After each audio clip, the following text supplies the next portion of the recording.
कोई दिक्कत समस्या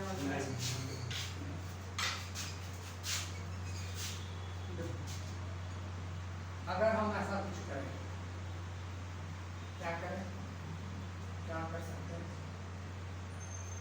तो अगर हम समेशन ले लें, क्या ले लें?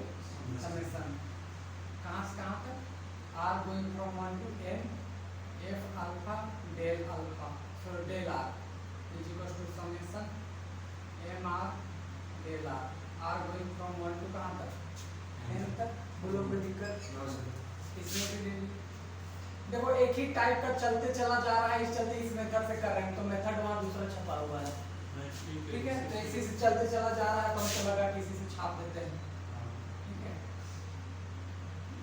कई बार कुछ प्रूफ करवाने के लिए कॉपी में कुछ और आता है, हम भी कुछ और देते हैं, क्योंकि आइडिया आ जाती है प्रूफ करते वक्त तो कुछ दूसरा मेथड तो कर ले रहे हैं। अब देखो इधर इसको तो हम डायरेक्ट में क्या लिखते हैं पता है ना? एलपी याद करो, इंटीग्रल को डेलार से मल्टीप्लाई करके समेशन लेते थे, ऐसे आता था।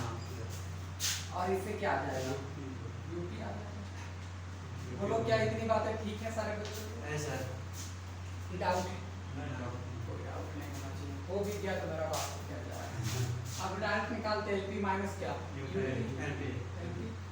यूपी कितना है देखो तो, r going from 1 to n f beta del r फिर minus summation r going from 1 to n f alpha del r, ठीक है?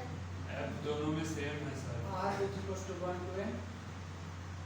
अगर हम यहाँ से देखो समेशन दोनों में सेम था, बाहर निकाल दिए, डेल r दोनों में सेम है, बाहर निकाल दिए, यहाँ पर बना f बीटा और यहाँ पर बना क्या? अल्फा और यहाँ से डेल r, ठीक है?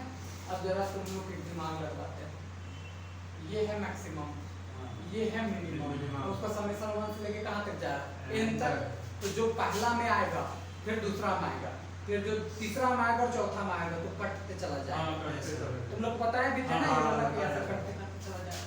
तो लास्ट वाला में बचेगा b और इसमें बचेगा a और यहाँ पे बचेगा डेल r। क्या इतनी बातें सबको क्लियर है? ऐसा देख लेते हैं सही कर रहे हैं भी या नहीं। हाँ ठीक है, बोलो बाबू कोई दिक्कत है? नहीं सर, ठीक है। अच्छा एक बात और, ये जो डेल r है वो समेशंस में चलते जा रही है, तो हम इसको नया नाम दे देते हैं क्या? एप्सिलॉन। थोड़ा देर के लिए एप्सिलॉन नाम देते हैं, ठीक है? अब यहाँ से देखो एप्सिलॉन डैश मान लिए, क्या माने हैं? Epsilon dash. अब देखो उधर कट नहीं रहा है, देखो अब यहाँ से देखो लेट कर लेते हैं, let epsilon dash is equal to epsilon by b minus a, ये ले लिए अपने से, लेट कर लिए खाली। लेट करने से यहाँ जो क्वांटिटी आएगा वो less than epsilon by b minus a, और यहाँ से b माइनस a आएगा, ये वाला यहाँ पर, और इसके लिए यहाँ से ये और ये क्या आ गया? कैंसल। तो फाइनल रिजल्ट क्या आया? UP minus LP is less than क्या हो गया? एप्सिलॉन। और यही तो लाना था ना हमको, तो इसी वजह से f इज r इंटीग्रेबल। समझे या नहीं समझे? छापो, 2 थ्योरम खत्म हो गया और 2 3 4 तक क्वेश्चन है, फटाफट लिखो।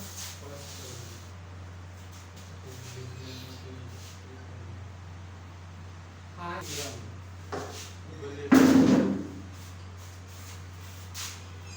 if fx be a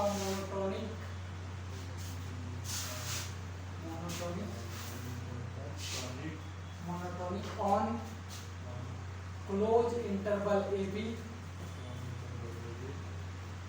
then r integrable. अगर कोई फंक्शंस मोनोटोनिक है, वो हो सकता है मोनोटोनिक इंक्रीजिंग भी हो सकता है मोनोटोनिक डिक्रीजिंग भी हो, तो वो फंक्शंस जो है वो हमेशा r इंटीग्रेबल होगा, यानी राइमन इंटीग्रेबल ab में, ठीक है? अब लिखो लेट, अब देखो एक चीज है, मोनोटोनिक में दोनों केस आता है, या तो इंक्रीजिंग होगा तो होगा पूरा पूरी, या तो पूरा पूरी डिक्रीजिंग होगा तो हम उसको मोनोटोनिक बोलते हैं, अगर दोनों हो रहा तो फिर हम उसको मोनोटोनिक नहीं बोलते हैं। इतनी बात समझ में आती है आपको? ठीक है, लिखिए। तो हम क्या करेंगे, इंक्रीजिंग का केवल लेके चल रहे हैं, काम में रखते हैं। हाँ तो लिखो लेट प्रूव ऑफ हाँ प्रूफ में लिख रहा है, let us suppose f is monotonic increasing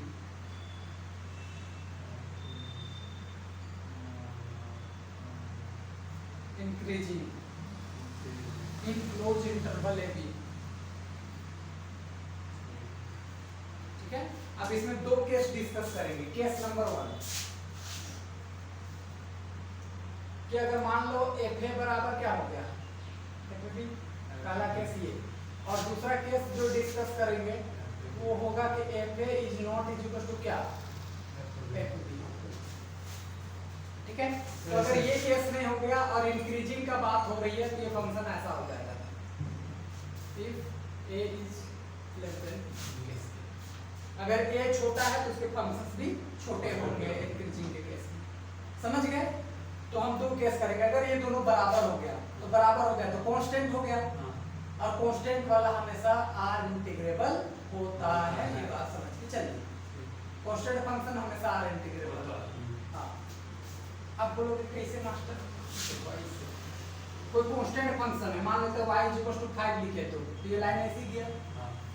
अब इसका अपर बाउंड भी यही लाइन है और लोअर बाउंड भी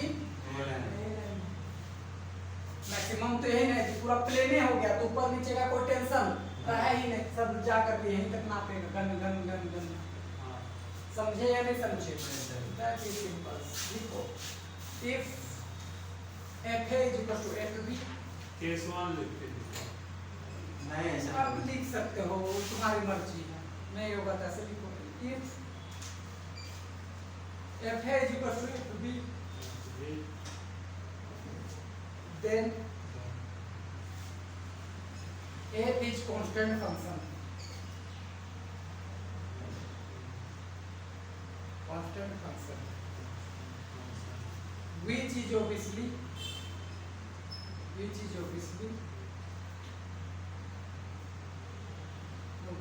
r integral, r देके डैश कर देना, r इंटीग्रल समझ गए ना? r इंटीग्रल ऐसे लिखो, नहीं समझ में आता है तो f belongs to r of a b, ये शॉर्ट लिखिए।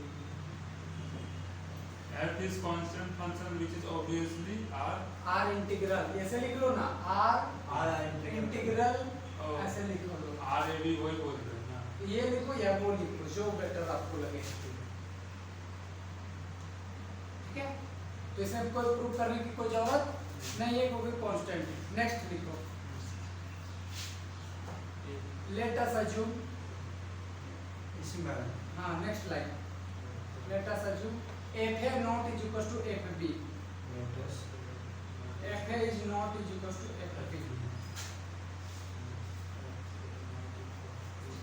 fb। let us consider a partition,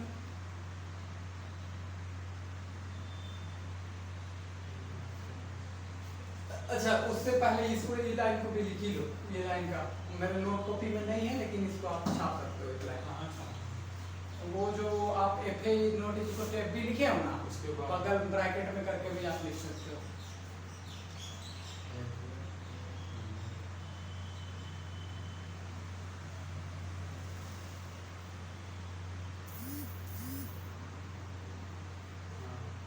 let us consider अब पार्टीशन p, पार्टीशन तो लिखने साथ जाओगे ना, p के अंदर वाला लिखो, p के अंदर भी वो लिखना पड़ता है। a is equal to x0, x1, x2, dot dot xn is equal to b। अरे पार्टीशन शुरू से जो शुरुआत वाला ये वाला yes sir लिख लें। हट कर, हाँ हाँ तो हम मन से लिख लेंगे।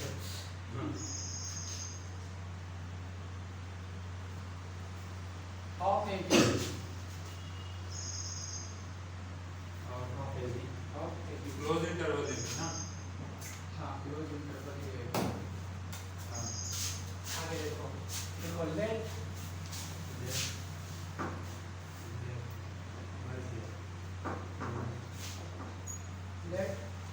r is equal to xr minus xr minus 1, where r is going from 1 to 3 dot dot n.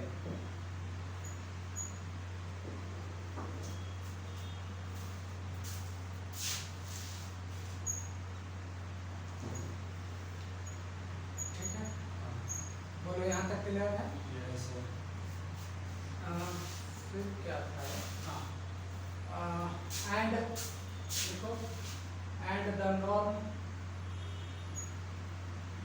P is less than del, let MR and capital MR are infimum and supremum of fx on closed interval AB. Oh sorry, AB लिखने से बजाय ये लिखो XR minus 1 XR respectively लिखना।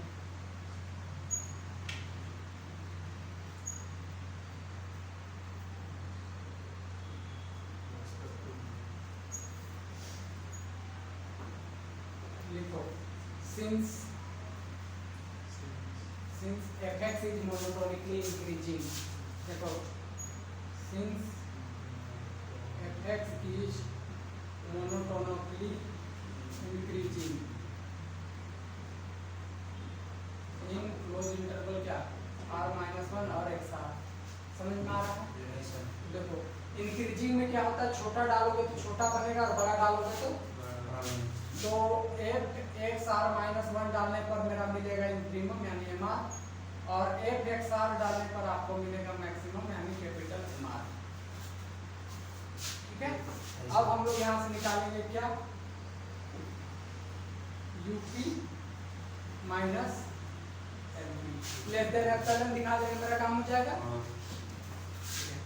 तो इसको हम क्या लिख सकते हैं बाबू, r going from 1 to n क्या लिखेंगे, capital MR del r n लिखोगे, minus r going from 1 to n small mr del r, दोनों से कॉमन ले लेते हैं, r going from 1 to n यहाँ बचेगा mr minus small mr del r, हो जाएगा ना? वही b माइनस a वाला केस जो था वही आएगा, इसमें कुछ किंतु परंतु वाला कुछ नहीं है ना, जो पिछला केस में नहीं किए हैं वैसे ही आएगा, करना देखो यहाँ समझो, UP minus LP is equals to summation going from 1 to n, MR को ये लिखेंगे fxr और इसको लिखेंगे xr minus 1, दोनों क्लियर है? और बाहर में है डेल r। ठीक है, अब अगर ये फंक्शन ऐसे ही चलते चला जाए तो ये फंक्शन क्या बनेगी, b minus a and epsilon s। यहाँ बहुत 3-5 किया है लेकिन हम लोग इतना ही मान के चल रहे हैं, समझ गए क्या?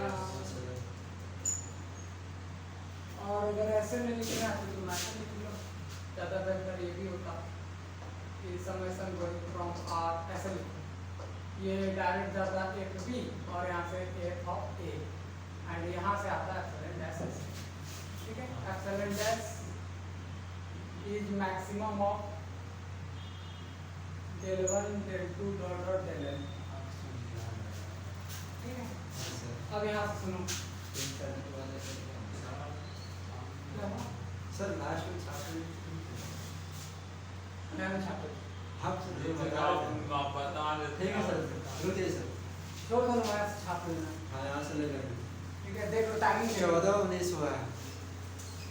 अब जल्दबाजी में कर दिए तो क्या करें, let epsilon dash is equal to epsilon या less than epsilon by fb minus fa, ऐसा यहाँ रख दो, तो UP माइनस का LP और ये आ जाएगा एप्सिलॉन, अच्छा is less than FB minus का FA और यहाँ से आ जाएगा epsilon by FB minus FA, और ये क्या हो जाएंगी कैंसल, ये हो जाएगा UP माइनस का LP is less than epsilon. इसी वजह से F is N या फिर F is R इंटीग्रेबल। समझ में आया बच्चा लोग? तो ये बताओ कुछ तो बोल रहे हैं। दोनों बच्चा को क्लियर कैसा होने वाले थे। और दो गो थ्योरम बचा है, ठीक, करवा दें या अगले दिन करवाएं? करवा दीजिए सर। दो गो बच्चा में रख के क्या करेंगे? हाँ फिर कल का टाइम नहीं चलेगा। हाँ कल फोर्स यूनिट 4 स्टार्ट करेंगे कल से, जो बच गया है पोर्शन। अभी समय है ना जी, देखो टाइम क्या हो रहा है? अभी सर रात तक पढ़ाइए, कोई दिक्कत नहीं। फोन नहीं ना, फोन चार्ज देना चाहिए। 5 बजा है, 6 बजे का क्लास लेने का है, अभी भी 1 घंटा है हम लोग का, मतलब टाइम के अंदर ही हम लोग कंप्लीट कर लिए हैं। हाँ, तो क्यों ना दो को लपेट लिया जाए। कल का टाइम खाली फालतू किसी और मन भी नहीं करता है ना कि ये